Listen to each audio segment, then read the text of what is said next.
Power ಕೆಫೆಯಲ್ಲಿ ಮೊದಲ story. ನಾನು ಈಗಾಗಲೇ ಹೇಳ್ತಾ ಇದ್ದೆ, ರಾಜ್ಯದ ಬೆಲೆ ಏರಿಕೆಯ ನೀತಿಯನ್ನು ಖಂಡಿಸಿ ಬಿಜೆಪಿ ಕಾಂಗ್ರೆಸ್ ಸರ್ಕಾರದ ವಿರುದ್ಧ ಪ್ರತಿಭಟನೆ ಮಾಡೋದಕ್ಕೆ ಮುಂದಾಗಿತ್ತು. ಈಗ ಪ್ರತಿಭಟನೆ ಮಾಡೋದಕ್ಕೆ ಮುಂದಾಗಿದ್ದ ಬಿಜೆಪಿಗೆ ಮುಜುಗರ ತಂದೊಡ್ಡಿದೆ. ಅದಕ್ಕೆ ಕಾರಣ ಕೇಂದ್ರವೇ ಬೆಲೆ ಏರಿಕೆ ಮಾಡಿದ್ದು. ಪೆಟ್ರೋಲು, ಡೀಸೆಲು, ಗ್ಯಾಸ್ ದರ ಏರಿಕೆ ಮಾಡಿಬಿಟ್ರಲ್ಲ, ಇದರಿಂದ ಬಿಜೆಪಿಗೆ ಮುಜುಗರ. ಹಾಗಾಗಿ ರಾಜ್ಯ ಕಾಂಗ್ರೆಸ್ ಸರ್ಕಾರ ಇದನ್ನೇ ಅಸ್ತ್ರವಾಗಿ ಬಳಸಿಕೊಳ್ಳೋದಕ್ಕೆ ಭರ್ಜರಿನ ತಂತ್ರವನ್ನು ಮಾಡ್ತಾ ಇದೆ. ಇಷ್ಟು ದಿನ ನಮಗೇ ಬೊಟ್ಟು ಮಾಡ್ತಿದ್ದ ವಿಪಕ್ಷಗಳಿಗೆ ಕಪಾಳ ಮೋಕ್ಷ ಆಗಿದೆ. ಈಗ ಕೇಂದ್ರವೇ ಅವರಿಗೆ ಕಪಾಳ ಮೋಕ್ಷವನ್ನ ಮಾಡಿದೆ ಅಂತೇಳಿ ಡಿ.ಕೆ. ಶಿವಕುಮಾರ್ ಅವರು ಹೇಳ್ತಾ ಇದ್ದಾರೆ. ಈಗಾಗಲೇ ವಿಪಕ್ಷದ ವಿರುದ್ಧ ಪ್ರತಿಭಟನೆ ಮಾಡ್ತಾ ಇದೆ ಕಾಂಗ್ರೆಸ್ಸು. ಈಗ ಅವರಿಗೆ ಮುಜುಗರ ಆಗಿದೆಯಲ್ಲ, ಅದನ್ನೇ ಮುಂದಿಟ್ಕೊಂಡು ತಂತ್ರ ಮಾಡೋಣ ಅಂತ ಪ್ಲಾನ್ ಮಾಡ್ಕೊಳ್ತಾ ಇದ್ದಾರೆ. ಅದರ ಭಾಗವಾಗಿ ಜನರ ಮುಂದೆ ಇದೆಲ್ಲವನ್ನು ಕೂಡ ತೆಗೆದುಕೊಂಡು ಹೋಗೋದಕ್ಕೆ ಕಾಂಗ್ರೆಸ್ ಪ್ಲಾನ್ ಮಾಡ್ತಾ ಇದೆ. ಸದ್ಯ ಕೇಂದ್ರದ ಬೆಲೆ ಏರಿಕೆ ವಿಚಾರವೇ ಕಾಂಗ್ರೆಸ್ಗೆ ದೊಡ್ಡ ಬ್ರಹ್ಮಾಸ್ತ್ರ ಸಿಕ್ಕಂತಾಗಿದೆ. ಇದನ್ನು ಸಮರ್ಥವಾಗಿ ಬಳಸಿಕೊಳ್ಳೋದಕ್ಕೆ ಕಾಂಗ್ರೆಸ್ ರಣತಂತ್ರ ರೂಪಿಸ್ತಾ ಇರುವುದು. ಬಿಜೆಪಿಯ ಬೆಲೆ ಏರಿಕೆಗೆ ತಿರುಗೇಟು ಕೊಡೋದಕ್ಕೆ ಕಾಂಗ್ರೆಸ್ ತಯಾರಿಯನ್ನ ಮಾಡಿಕೊಳ್ತಾ ಇದೆ. ಬಿಜೆಪಿ ರಾಜ್ಯ ಸರ್ಕಾರದ ವಿರುದ್ಧ ಮುಗಿಬಿದ್ದು ಆಕ್ರೋಶವನ್ನ ಹೊರಹಾಕೋದಕ್ಕೆ ಬೆಂಗಳೂರಿನಲ್ಲಿ ಅಹೋರಾತ್ರಿ ಧರಣಿಯನ್ನ ಮಾಡಿದ್ರು. ಅದು ಸಕ್ಸಸ್ ಆಯಿತು. ತದನಂತರ ಮೈಸೂರಿನಲ್ಲಿ ಜನಾಕ್ರೋಶ ಯಾತ್ರೆಗೆ ಚಾಲನೆ ಕೊಡೋ ಟೈಮ್ನಲ್ಲೇ ಕೇಂದ್ರದಿಂದ ಬೆಲೆ ಏರಿಕೆ ಮಾಡಿಬಿಡ್ತಾರೆ. ಗ್ಯಾಸ್ ಸಿಲಿಂಡರು, ಪೆಟ್ರೋಲು, ಡೀಸೆಲ್ಲು ಎಲ್ಲವೂ ಕೂಡ ಜಾಸ್ತಿ ಆಗಿಬಿಡುತ್ತೆ. ಹಾಗಾಗಿ ಯಾವ ನೈತಿಕತೆ ಇಟ್ಕೊಂಡು ಈ ಜನಾಕ್ರೋಶ ಯಾತ್ರೆಯನ್ನು ಮಾಡ್ತೀರಿ ಅಂತ ಕಾಂಗ್ರೆಸ್ ಟೀಕೆ ಮಾಡುತ್ತೆ. ನಮ್ಮ ಮೇಲೆ ಮುಗಿ ಬೀಳೋದಕ್ಕೆ ಬಂದರು. ಈಗ ಅವರಿಗೆ ಮುಖಭಂಗ ಆಗಿದೆ. ಕೇಂದ್ರವೇ ಕಪಾಳ ಮೋಕ್ಷ ಮಾಡಿಬಿಟ್ಟಿದೆ ಬಿಜೆಪಿಗೆ, ರಾಜ್ಯ ಬಿಜೆಪಿಗೆ. ಹಾಗಾಗಿ ಈಗ ನೈತಿಕತೆ ಇಲ್ಲ ಅವರಿಗೆ. ನಮ್ಮ ಮೇಲೆ ಬೊಟ್ಟು ಮಾಡ್ತಾ ಇದ್ರು, ಈಗ ಅವರಿಗೆ ಮುಖಭಂಗ ಆಗಿದೆ. ಇದನ್ನು ಅಸ್ತ್ರವಾಗಿ ನಾವು ಬಳಸಿಕೊಳ್ಳಬೇಕು. ಪದೇ ಪದೇ ಒಂದಿಲ್ಲೊಂದು ವಿಚಾರಗಳನ್ನು ಇಟ್ಕೊಂಡು ರಾಜ್ಯ ಸರ್ಕಾರದ ಮೇಲೆ ಮುಗಿ ಬೀಳ್ತಾ ಇದ್ದ ಬಿಜೆಪಿಗೆ ಈಗ ಇಕ್ಕಟ್ಟಿಗೆ ಸಿಲುಕಿದೆ. ಇದನ್ನು ನಾವು ಅಸ್ತ್ರ ಮಾಡಿಕೊಳ್ಬೇಕು, ಜನರ ಮುಂದಿಡಬೇಕು ಇದೆಲ್ಲವನ್ನು ಕೂಡ ಅಂಥೇಳಿ ಕಾಂಗ್ರೆಸ್ ಭರ್ಜರಿ ಪ್ಲಾನನ್ನು ಮಾಡ್ಕೊಳ್ತಾ ಇದೆ. ಪ್ರತಿಭಟನೆ ಮಾಡ್ತಾ ಇದೆ ನೋಡಿ ಕಾಂಗ್ರೆಸ್ಸು. ಗ್ಯಾಸ್ ಸಿಲಿಂಡರನ್ನು ಹೊತ್ತು, ಖಾಲಿ ಗ್ಯಾಸ್ ಸಿಲಿಂಡರ್ ಅದನ್ನು ಹೊತ್ಕೊಂಡು ಬೆಲೆ ಏರಿಕೆಯ ನೀತಿಯನ್ನು, ಕೇಂದ್ರ ಸರ್ಕಾರದ ಬೆಲೆ ಏರಿಕೆ ನೀತಿಯನ್ನು ಖಂಡಿಸ್ತಾ ಇದೆ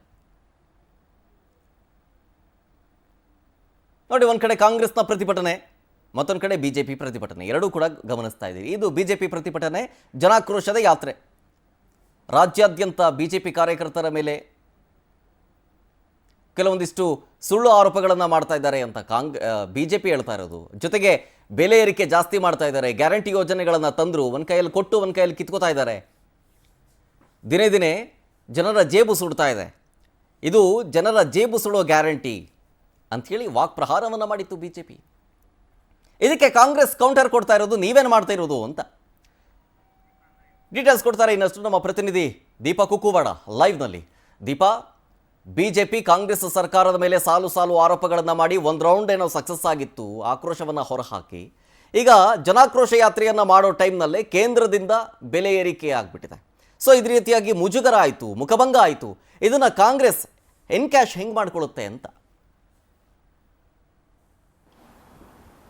ಶರತ್, ಇಂತಹದ್ದೊಂದು ಅವಕಾಶಕ್ಕೆ ಕಾಂಗ್ರೆಸ್ ಕಾದಿದ್ದಂತೂ ನಿಜ. ಯಾಕಂದರೆ ಕೇಂದ್ರ ಸರ್ಕಾರದಿಂದ ಯಾವೆಲ್ಲ ಬೆಲೆಗಳು ಹೆಚ್ಚಾಗಿದೆ, ಅಂದರೆ ಏರಿಕೆ ಆಗಿದೆ, ಅದೆಲ್ಲದನ್ನು ಕೂಡ ಜನತೆ ಮುಂದಿಟ್ಟರು ಕೂಡ ಬಿ ಜೆ ಪಿ ಅದನ್ನು ಇಲ್ಲಿ ರಾಜ್ಯ ಸರ್ಕಾರ ಮಾಡ್ತಾ ಇರುವಂತಹ ಬೆಲೆ ಏರಿಕೆಗೆ ಕಂಪೇರ್ ಮಾಡೋದ್ರ ಜೊತೆಗೆ ರಾಜ್ಯ ಸರ್ಕಾರ ಕಡಿಮೆ ಮಾಡಬಹುದು ಅನ್ನುವಂತಹ ನಿಟ್ಟಿನಲ್ಲಿ ಜನರ ಮುಂದೆ ಹೋಗಿತ್ತು.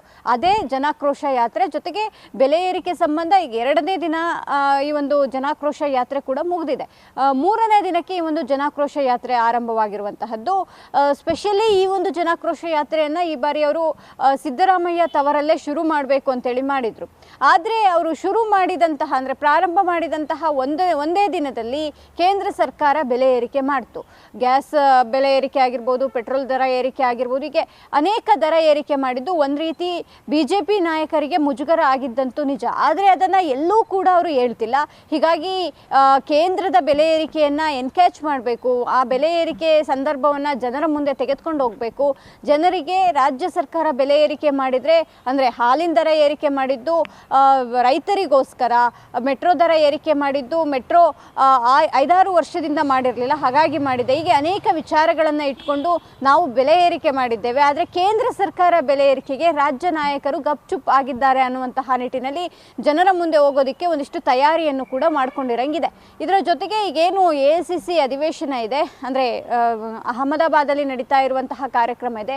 ಅದು ಮುಗಿದ ಬಳಿಕ ಒಂದಿಷ್ಟು ಕಾರ್ಯಕ್ರಮವನ್ನು ರೂಪಿಸಬೇಕು, ಜನರ ಮುಂದೆ ನಾವು ಕೂಡ ಕೇಂದ್ರ ಸರ್ಕಾರದ ವಿರುದ್ಧ ಹೋಗಬೇಕು ಅನ್ನುವಂತಹ ನಿಟ್ಟಿನಲ್ಲಿ ಒಂದಿಷ್ಟು ರಣತಂತ್ರವನ್ನು ಮಾಡಿದ್ದಾರೆ. ಹಾಗಾಗಿ ಆ ಕಾರ್ಯಕ್ರಮ ಮುಗಿದ ಬಳಿಕ ಯಾವೆಲ್ಲ ರೀತಿಯಾದಂತಹ ಪ್ರತಿಭಟನೆಗಳು ನಡೆಯುತ್ತೆ ಅನ್ನೋದರ ಜೊತೆಗೆ ಜನತೆಗೆ ಗೊತ್ತಾಗಬೇಕು, ಬೆಲೆ ಏರಿಕೆ ಕೇಂದ್ರದಾಗಿದ್ರೂ ಕೂಡ ರಾಜ್ಯ ನಾಯಕರು ನಮ್ಮ ವಿರುದ್ಧ ಒಂದು ಬೆಲೆ ಏರಿಕೆ ಅಂತೇಳಿ ಸುಳ್ಳು ಅಪಪ್ರಚಾರವನ್ನ ಮಾಡ್ತಿದ್ದಾರೆ ಅನ್ನುವಂತಹದ್ದನ್ನ ಜನರ ಮುಂದೆ ತೆಗೆದುಕೊಂಡು ಹೋಗೋದಕ್ಕೆ ಒಂದಿಷ್ಟು ಪ್ಲಾನ್ ಅನ್ನ ಕಾಂಗ್ರೆಸ್ ಮಾಡಿಕೊಂಡಿದೆ. ಶರತ್, ಓಕೆ, ಥ್ಯಾಂಕ್ ಯು ದೀಪಾ ಡೀಟೇಲ್ಸ್ಗಾಗಿ.